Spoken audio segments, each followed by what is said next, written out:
نمل۔ وہ شام جب شہر پہ اتری تو اس میں بارش کے بعد کی گیلی مٹی کی سوندھی سی خوشبو رچی بسی تھی۔ ایسے میں سعدی یوسف فوڈ لی ایور آفٹر کے نیچے والے ریسٹورانٹ ایریا میں کھڑکی کے ساتھ بیٹھا تھا اور سامنے لیپ ٹاپ کھلا رکھا تھا۔ کل سے اپنی جاب پہ واپس جانا تھا اور وہ اس وقت اسی کی تیاری کر رہا تھا۔ ریسٹورانٹ کے باہر اب ایک اور لڑکا پھولوں کا اسٹال لگاتا تھا۔ گل خان اور اس کا خاندان 2 ماہ قبل بہت سے افغان باشندوں کے ساتھ ڈپورٹ کر دیا گیا تھا۔ ساتھی کام کرنے کی بجائے کتنی دیر باہر نظر آتے ان پھولوں کو دیکھتا رہا تھا۔ پرانے لوگ آہستہ آہستہ جا رہے تھے، نئے لوگ آ رہے تھے اور ہر گزرتے دن ہم سب بھی ایک نئے انسان میں ڈھلتے جاتے تھے۔ وہ انسان جس کو بعض دفعہ پہچاننا بھی مشکل ہو جاتا ہے، ایسا انسان جس کے بارے میں ہمیشہ سوچا تھا کہ ہم یہ تو نہیں بنیں گے، مگر قسمت کے آگے سب بے بس تھے۔ غم نہیں کرنا، سعدی نے نفی میں سر ہلا کر خود کو ٹوکا۔ پھر کام کی طرف توجہ مبذول کرنی چاہی، مگر فون بجنے لگا۔ اس نے اٹھا کے دیکھا، ایک نیوز چینل کے رپورٹر کی طرف سے پیغام آیا تھا کہ 8 بجے والے شو میں اس کو لائیو لائن پہ لیں گے۔ اسے عدالت میں کیس کی پیروی کرنے کا کوئی فائدہ ہے بھی یا نہیں، اس موضوع پہ بات کرنی ہوگی۔ چھوٹے گھنگریالے بالوں والا لڑکا اداسی سے اس پیغام کو دیکھے گیا۔ کیا عدالت میں کیس کی پیروی کرنے کا، اپنے اور اپنے خاندان والوں کو سر عام رسوا کرنے کا، ان کو کتنے لوگوں کی بندوقوں کی تان پہ لے آنے کا کوئی فائدہ تھا؟ کیا ساحر وکلا کے دلائل کا کوئی توڑ تھا؟ سچ اور حق پہ ہونے کے باوجود کیس مسلسل ہارنے کی پوزیشن میں ہونا اور اپنے ہر ثبوت کا حاشم کے ہاتھوں مشکوک بنائے دینا، کیا اس سب سے نجات کا کوئی راستہ تھا؟ اس کے پاس ان سوالوں کے کوئی جواب نہ تھے۔ اس نے خاموشی سے فون آف کر دیا اور لیپ ٹاپ کی طرف توجہ مبذول کر دی۔ اسے خاموشی سے اپنا کام کرنا تھا۔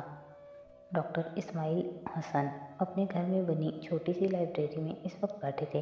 ان کے سامنے مطالعے کے لیے چند کتاب کھلی پڑی تھیں اور وہ بہت انہماک سے اپنے کام میں مصروف تھے جب ان کی بیٹی نے اندر جھانکا۔ بابا، انہوں نے سر اٹھایا۔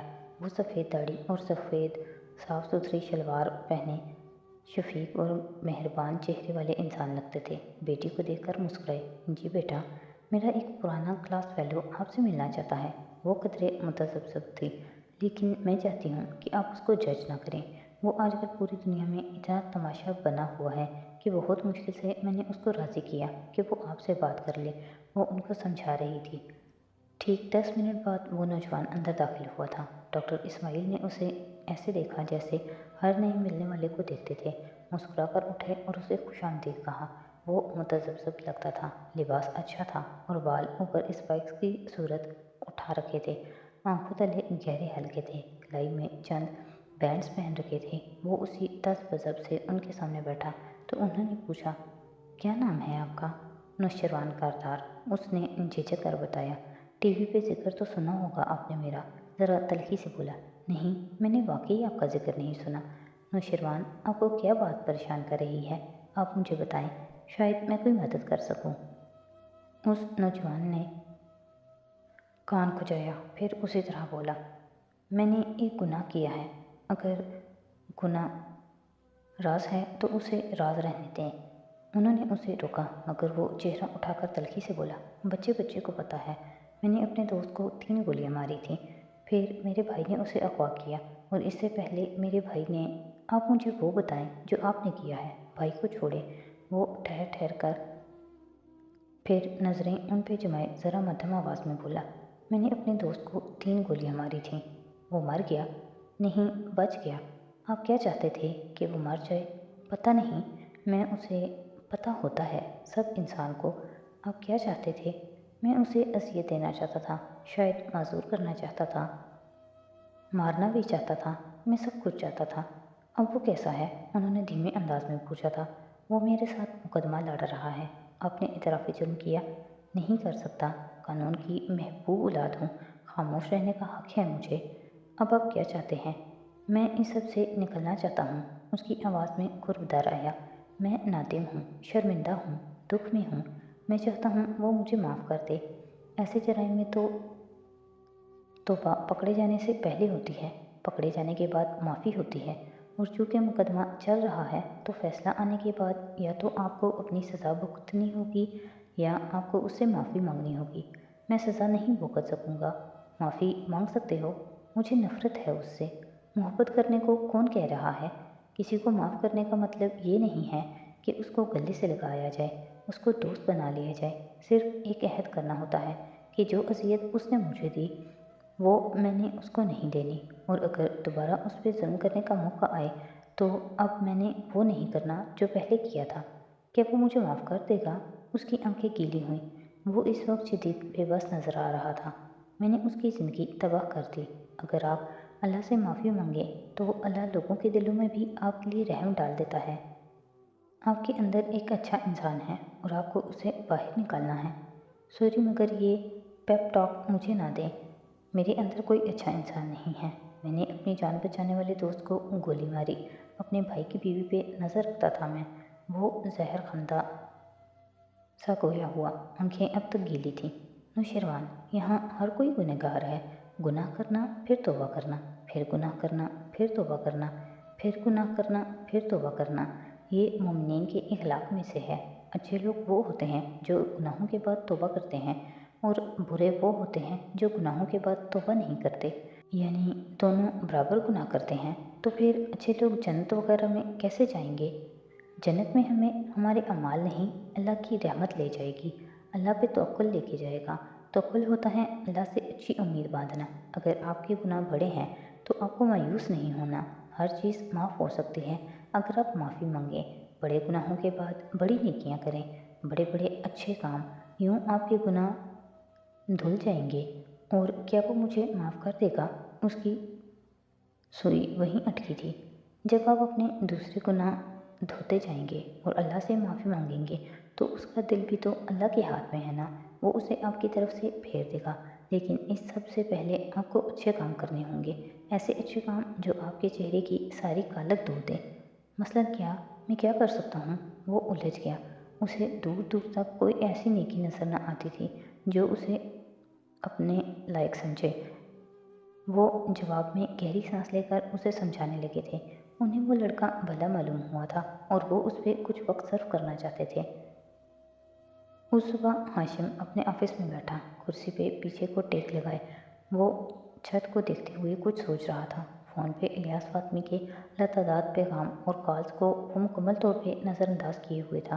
وہ اس شخص کے کسی قسم کا تعلق فی الحال افورڈ نہیں کر سکتا تھا۔ سر، رئیس نے اندر جھانکا۔ ہاشم چونک کر سیدھا ہوا، پھر اسے بلایا۔ عدالتی سماعت کا وقت ہونے والا ہے، لیکن اگر آپ کے پاس چند منٹ ہوں تو وہ ایک موبائل ہاتھ میں لیے اندر آیا۔ آپ نے کہا تھا کہ آپ کو مسز آبدار کا موبائل چاہیے۔ ان کے لیے ایک ملازم کو کہا تھا، اس نے یہ کام کر دیا ہے۔ ہو بہو اس جیسا موبائل ریپلیس کر دیا ہے، مگر وہ ڈیڈ ہے، اور یہ میں آپ کے لیے لے آیا تھا۔ پاس ورڈ وغیرہ نہیں لگا ہوا۔ اس نے موبائل ادب سے اس کے سامنے رکھا۔ ہاشم نے ہاتھ جھلا کر اس کو واپس جانے کو کہا اور پھر موبائل اٹھایا، اسے الٹ پلٹ کر دیکھا، پھر اسکرین روشن کی۔ واٹس ایپ سامنے ہی تھا۔ اس نے چیٹس کھولی۔ فہرست میں اوپر ایک نام جگمگا رہا تھا، فارس غازی۔ اس نے انگوٹھا اس پہ دبایا۔ سامنے ایک طویل گفتگو کھل گئی جس میں نیچے نیچے آبی کے ان گنت پیغامات تھے جن کا اس نے جواب نہیں دیا تھا۔ وہ گفتگو اوپر کرتا گیا، اس کے جبڑے کی رگیں کھینچتی چلی گئیں، پیشانی کی سلوٹیں بڑھتی گئیں، سانس کی رفتار تیز ہوتی گئی۔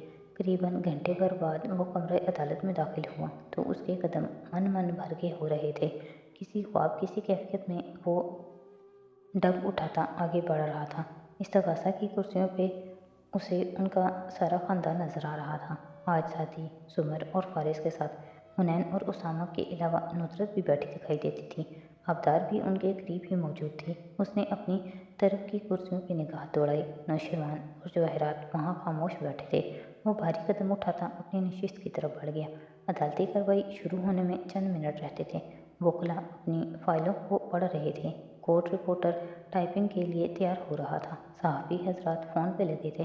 ایسے میں وہ تمام لوگ اس بات سے ناواقف تھے کہ کمرہ عدالت میں موجود ایک شخص بہت جلد اسی کمرے میں موجود ایک دوسرے شخص کو قتل کرنے جا رہا ہے۔ ہاشم کا در قدم قدم کمرہ عدالت میں آگے بڑھتا رہا۔ اس کی نگاہوں کے سامنے ہر شے سست روی سے ہوتی دکھائی دے رہی تھی، جیسے کوئی گونگی سلو موشن فلم پردے پہ چل رہی ہو۔ آوازیں بند ہوں،